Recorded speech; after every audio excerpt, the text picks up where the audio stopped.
آگ چھوڑتا ہوا سورج اور چاروں طرف بس ریت ہی ریت، اور سینکڑوں میل تک زندگی کا کوئی بھی نام و نشان نہ ہو۔ یہ ایک ایسا صحرا ہے جہاں دن میں انسان جل سکتا ہے اور رات کو اس صحرا کی سردی آپ کی ہڈیوں تک پہنچ جاتی ہے۔ لیکن سوال یہ ہے، آخر اس بے رحم صحرا کے اندر ایسا کیا راز چھپا ہے؟ تو آج کی ویڈیو میں ہم چلیں گے دنیا کے سب سے بڑے ڈیزرٹ کی طرف، جہاں ریت کا طوفان ایک نئی کہانی سناتا ہے۔ ویڈیو شروع کرنے سے پہلے ہمیں لائک اور سبسکرائب لازمی کیجیے گا۔ تو آج کی ویڈیو میں ہم بات کر رہے ہیں دنیا کے سب سے بڑے صحرا کی، صحارا ڈیزرٹ کی، جو دنیا کا سب سے بڑا صحرا ہے۔ یہ صحرا براعظم افریقہ میں موجود ہے اور یہ افریقہ کے شمال میں واقع ہے۔ اس کی لمبائی تقریباً 4800 کلومیٹر بنتی ہے اور اس کی چوڑائی تقریباً 1800 کلومیٹر کے قریب بنتی ہے، اور یہ صحارا ڈیزرٹ تقریباً 11 ملکوں کے اندر واقع ہے، اور ان ملکوں میں شامل ہے الجزائر، چاڈ، مصر، لیبیا، مالی، موریتانیہ، مراکش، نائجر، سوڈان، تیونس اور مغربی صحارا شامل ہیں۔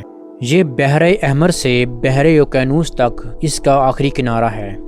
اگر بات کریں اس کے رقبے کی، تو اس کا رقبہ تقریباً 92 لاکھ مربع کلومیٹر پر پھیلا ہوا ہے، یعنی کہ پورے کا پورا برازیل یا پھر امریکہ اس کے اندر سما سکتا ہے۔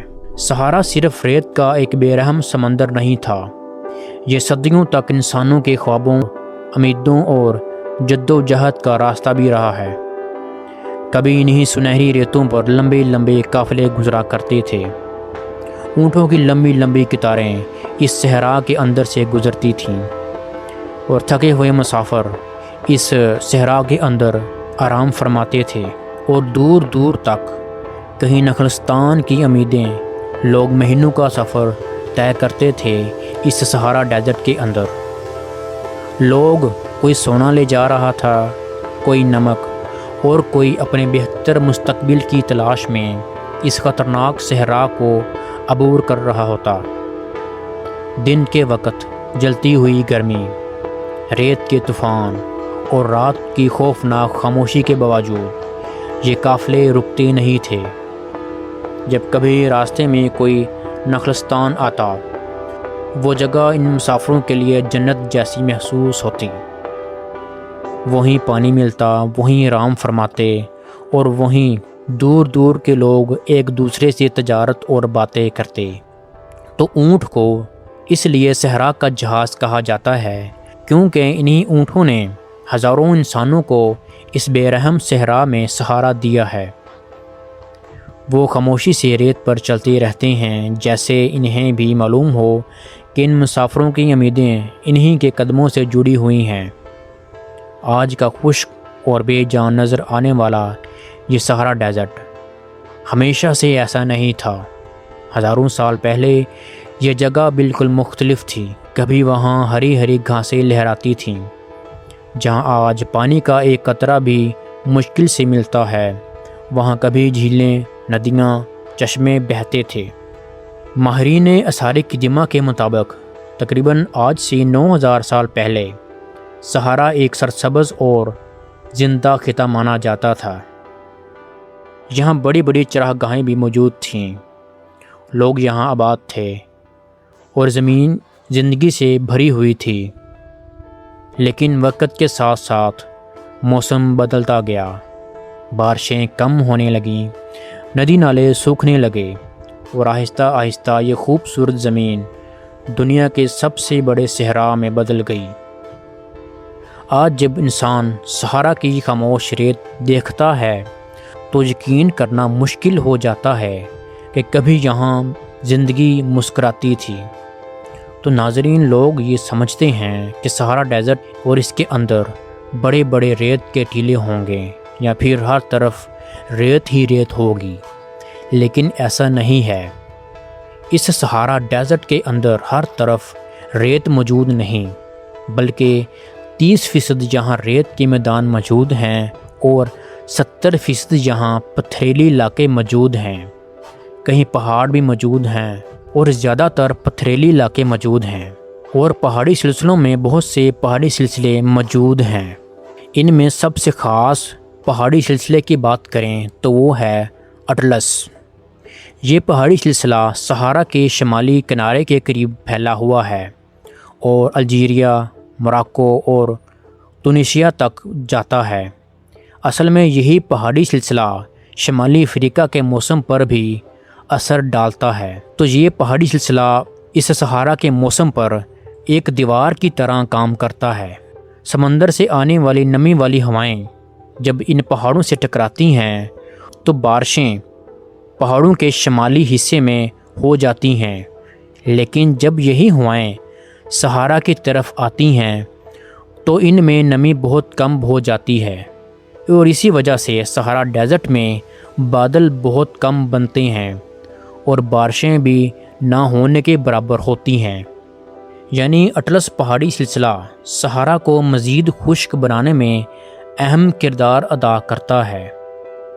یہی بات سائنسدانوں کو بھی حیران کر دیتی ہے کہ اگر اس وقت اٹلس پہاڑی سلسلہ موجود تھا تو پھر صحارا ڈیزرٹ میں بارشیں کیسے ہوا کرتی تھیں۔ تحقیق کے مطابق تقریباً آج سے ہزاروں سال پہلے زمین کا موسم آج سے مختلف تھا۔ اس زمانے میں زمین کی گردش اور جھکاؤ تھوڑا مختلف تھا، جس کی وجہ سے سورج کی گرمی افریقہ پر زیادہ پڑتی تھی۔ اس اضافی گرمی نے سمندروں سے بہت زیادہ نمی کھینچی، تب افریقہ کے جنوب سے آنے والی مانسونی ہوائیں بہت طاقتور ہوتی تھیں۔ یہ نمی والی ہوائیں بحر اوقیانوس اور افریقہ کے گرم علاقوں سے پانی لے کر صحارا تک پہنچ جاتی تھیں، اس لیے وہاں بارشیں ہوتی تھیں، جھیلیں بنتی تھیں اور زمین سرسبز اور شاداب تھی۔ اس وقت اٹلس پہاڑی سلسلہ بارش کو مکمل طور پر نہیں روک پاتا تھا، کیونکہ نمی صرف شمال سے نہیں بلکہ جنوب اور مغرب کی طرف سے بھی آ رہی تھی۔ پھر ہزاروں سال بعد زمین کے موسمی نظام میں تبدیلی آئی، مانسون ہوائیں بہت کمزور ہونے لگیں، اچانک نمی والی ہوائیں پیچھے ہٹنے لگیں اور آہستہ آہستہ صحارا خشک ہونے لگا، اور آج یہ دنیا کا سب سے بے رحم صحرا صحارا ڈیزرٹ کہلاتا ہے۔ کبھی ایک زندہ، ہرا بھرا اور بارشوں سے بھرا ہوا خطہ ہوا کرتا تھا۔ صحارا ڈیزرٹ میں زندگی بہت مشکل ہے، لیکن پھر بھی لاکھوں لوگ آج بھی یہاں رہتے ہیں۔ زیادہ تر لوگ نخلستانوں کے قریب آباد ہیں، جہاں پانی مل جاتا ہے وہ چھوٹے چھوٹے گاؤں بناتے ہیں اور اس گاؤں کے اندر اپنی زندگی گزارتے ہیں۔